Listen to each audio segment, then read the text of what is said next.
Here's something interesting that's gotten some attention. Mark Andreessen is a billionaire businessman, and he went on a podcast and made an interesting, mostly wrong historical claim that people are talking about on social media. Here it is. Listen.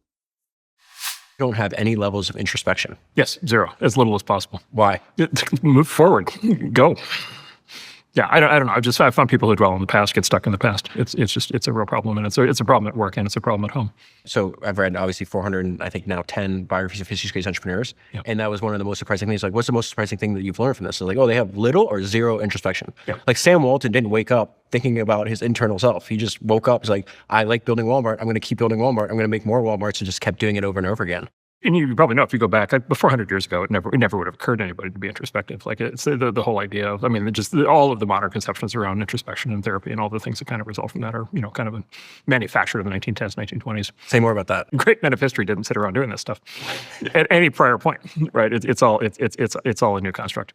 So first Western civilization had to kind of invent the concept of the individual, right? Which was like a new concept, several hundred years ago. And then, for a long time, it was, all right, the individual runs, right, and like does all these things and builds things and builds empires and builds companies and builds technology, does all these things, and then kind of this kind of guilt-based whammy kind of showed up from Europe, a lot of it from Vienna, 1910s, 1920s, Freud and all that entire movement, and kind of turned all that inward and basically said, okay, now we need to basically second guess the individual. We need to criticize the individual. The individual needs to self-criticize. Right. The individual needs to feel guilt, needs to look backwards, needs to, dwell on the past. It never resonated with me. Okay, so this is clearly ridiculous at face value. He's claiming that the great men of history had zero introspection. And something like the opposite of that is the case. To begin with, all the great philosophers in the history of the human race existed during the time of zero introspection, according to Mark.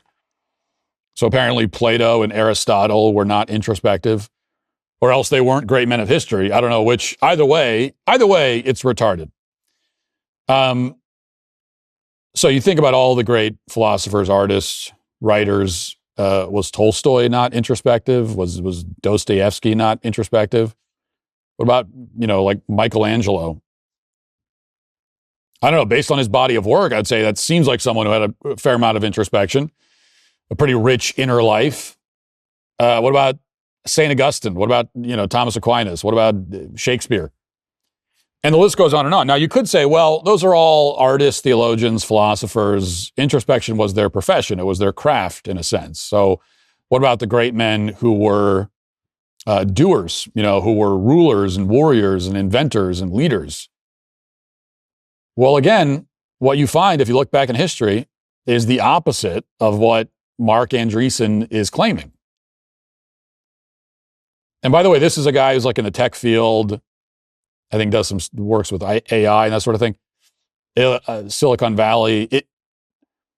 It's pretty haunting, actually, when you think about the fact that you've got these tech CEOs who are denying the existence of an inner self at all. Like that does not bode well for us. But anyway, historically, the great doers, the great leaders were men of deep introspection. Marcus Aurelius was the most powerful man in the world and also one of the most introspective men to ever live. George Washington, Abraham Lincoln, Ben Franklin, Napoleon, Columbus, Andrew Carnegie. Basically just random great men of history. You could just list them and all of them fit the bill because these guys wrote journals and they wrote diaries and they wrote letters. In many cases, they wrote memoirs, books. Some of them wrote poetry. Some of them were artists in their spare time. They were well-read. They studied. Many of the great men of history, in fact, were romantics. They were sentimental. They were highly driven by feelings of love and devotion, a sense of honor. That's the thing that probably above all, if you read history, what you find, what is the thing above all else that seems to have driven the great men of history? Honor, a sense of honor. But you can't pursue honor or live honorably without introspection. So it really is the opposite. The men of history had rich, vibrant interior lives. It's people today who are dead inside, who are unthinking, who have no introspection. I mean, I was just using the example the other day when I was talking about something else. I don't even remember what, about Civil War letters. You know, you read letters from soldiers in the Civil War writing home to their mothers and wives, and what you find is emotion, introspection, sentimentality, romanticism. Even as these guys were locked in a deadly struggle for their lives, dying by the hundreds and by the thousands in the most gruesome ways on the battlefield, still, this is how they spoke and this is how they thought. So this is all wrong. However, there's a way of thinking about what he's saying that could be kind of true. But I don't think this is what he was trying to say. Because he is right that therapy did not exist until basically the 20th century. All right, maybe there were some rudimentary forms of it in the 19th century, but basically therapy, as we know it today, talk therapy, is a 20th century invention and certainly did not become common, mainstream until the 20th century. So men were not sitting around prior to, about 100 years ago, whining about their feelings to a therapist to whom they pay top dollar to listen to their complaints.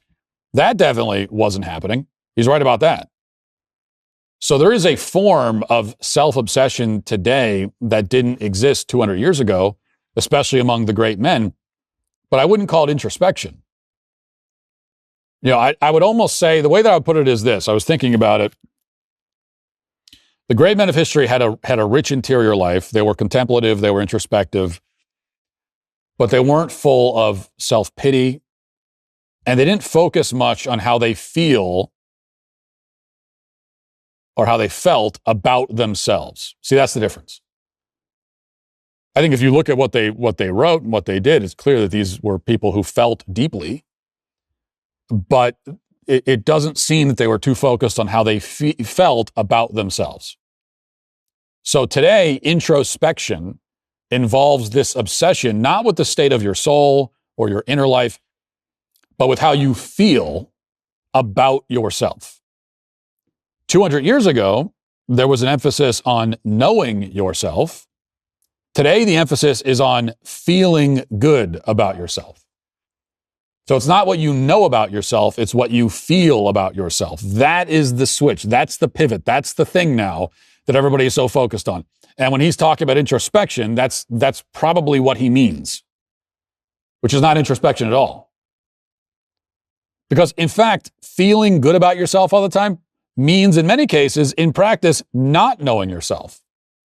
So a lot of therapy, and the way that our culture works in general, is to encourage you to lie about yourself to yourself so that you can feel better about yourself.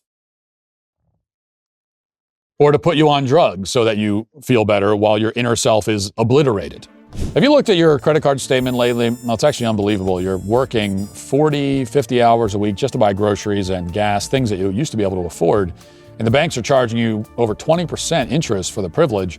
Think about that, over 20%. It's designed to keep you underwater, but you don't have to play their game. American Financing is doing something the big banks hate. They're actually helping people. Right now, they have mortgage rates in the 5s. They're showing homeowners how to take their hard-earned equity to wipe out that high-interest debt. Average savings, well, about $800 a month. Imagine what you could do with an extra $800. Takes 10 minutes to talk to a salary-based mortgage consultant. No upfront fees, no obligation. See how much you could save. And if you start today, you could delay 2 mortgage payments. That's immediate cash in your pocket when you need it most. Give American Financing a call. America's Home for Home Loans, 866-569-4711. That's 866-569-4711, or visit americanfinancing.net/Walsh. So what we have today is the obliteration of the inner self, or certainly a great de-emphasis on self-knowledge in favor of feeling good about yourself. And that's the question. If you were to go to your great-grandfather, if he's still alive, or if you could go to him in a time machine, your great-grandfather, your great-great-grandfather, and say, what do you know about yourself? He'd be able to talk about that. He'd be able to talk about what he knows about himself. If you were to ask him, how do you feel about yourself? That question might be even sort of incoherent, because that's what they're not focused on.